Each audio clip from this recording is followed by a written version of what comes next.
go guys, Allen Brothers with Get Tips right here. Now a cool little lick that after you've been jamming, whatever you've been doing to end it, people constantly keep seeming to like over and over again. Something very simple here. Okay, so with the simple blues scale, you're going to start with your fourth finger on the high E string, 4th fret, 4, 1. On the B string, 4, 1. On the G string, 3, 1. On the D string, 3, 1. A string, 3, 1. On the E string, 4, 1. Now when you're going down the scale, you're going to bend it on the G string with your 3rd finger.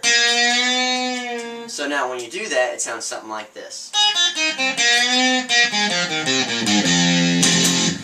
Allen Brothers, check out more tips on Get Tips on cool little licks that are quick and easy and fun for the audience, even yourself, to enjoy. Look at our videos and subscribe, please.